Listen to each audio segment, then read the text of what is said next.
Hello, everyone. Welcome to another episode of the IWillAim Podcast. Our topic for today is the sixth pillar or effective leadership by Jim Carlough. Jim has over 30 years of leadership experience.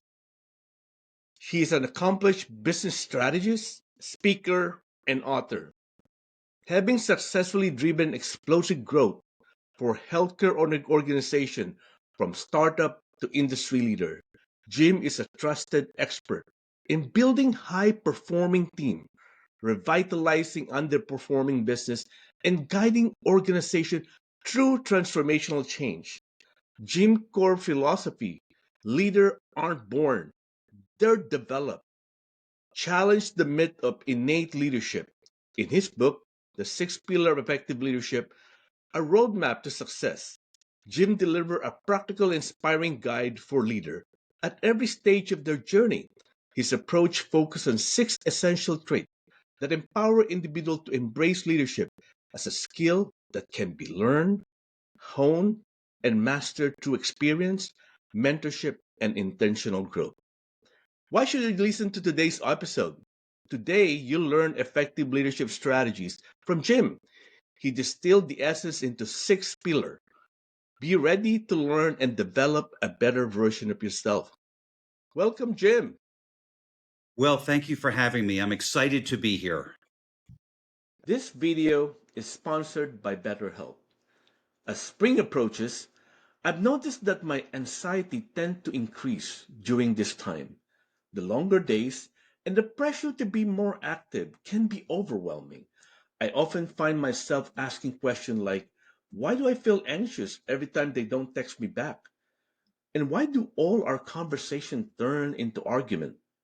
Those thoughts can be consuming, making it challenging to enjoy the season's renewal. It's during this time that seeking support becomes essential.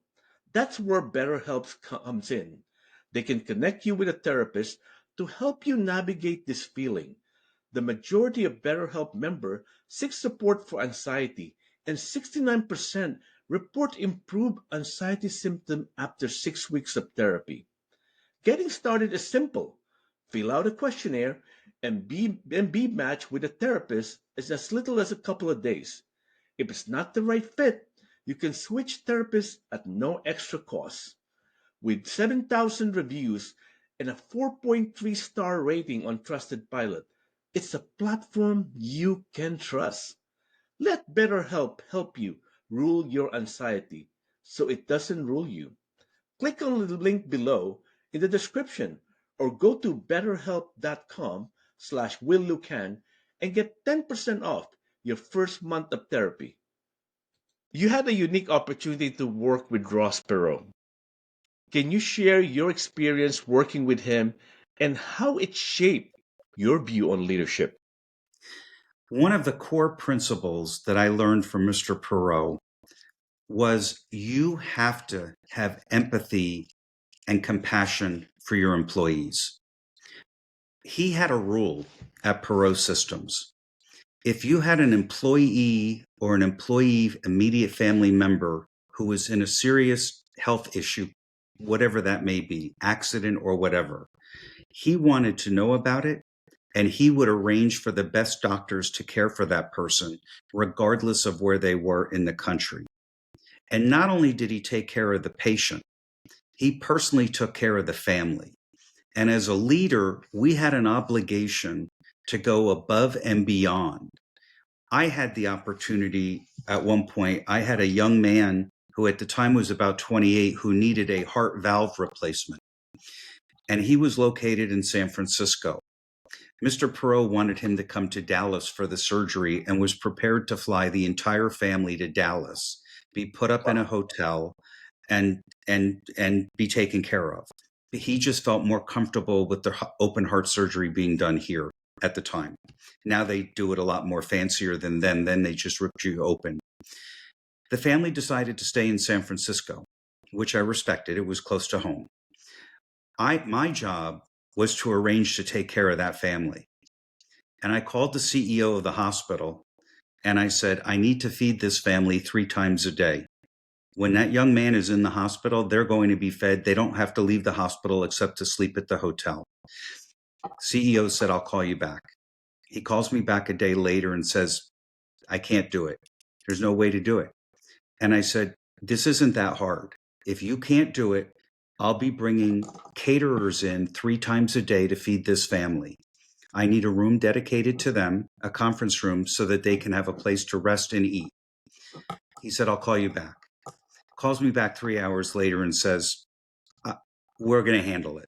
I don't know how yet, but we're going to handle it. And I made it clear to him that when we're done taking care of this young man, I wanted a bill for that food service. I didn't expect it for free, but it was my obligation to this employee to take care of his family.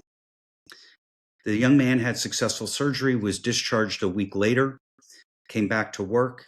A month or two goes by, and I realized I never got a bill from that CEO. I picked up the phone and I called the CEO. He took my call, and I said, sir, I'm waiting to pay the bill to feed that family that we fed. He said, Mr. Carlough, there's no bill. He said, you taught me a very valuable lesson about compassion for your employees' families. I've never seen that at all in all of my work. There is no bill. You taught me a lesson that I will never forget and that I will follow. That's very impactful, but that is something that was a tradition and something that was always done under Mr. Perot's leadership. That is a truly amazing story. And not only you learned that from Ross and applied it, it has a ripple effect where the CEO, who was initially doesn't want to do it for you, end up doing it, and also not only doing it, but end up learning a lesson for himself, right? And to Correct. me, that's an amazing thing when you do something good and it has a ripple effect. That's just amazing. That's probably one of the best story that I've ever heard of compassion being, shown, demonstrated, uh, in a world stage, because that doesn't happen often anymore, right? So It thank you does. for sharing that story. Yeah, it doesn't happen. It doesn't happen often. See, But it's one of those things that, compassion's important. And I think people confuse compassion with empathy.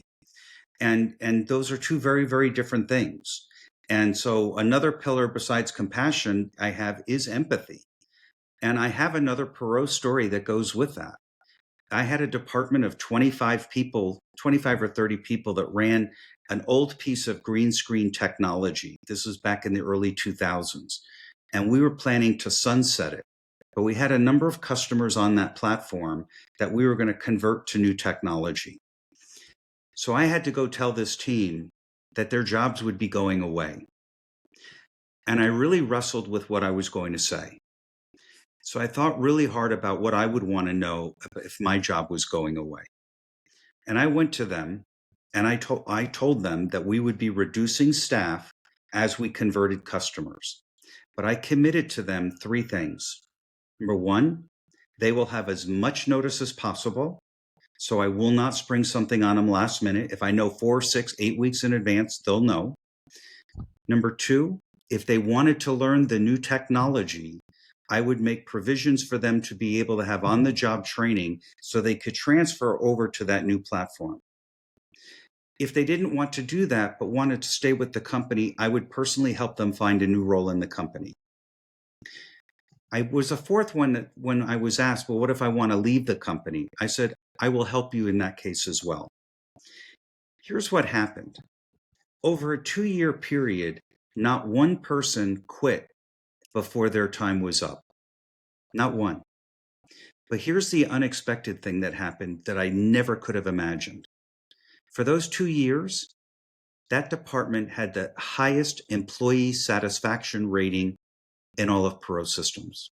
wow. I never expected that. They knew I had their back.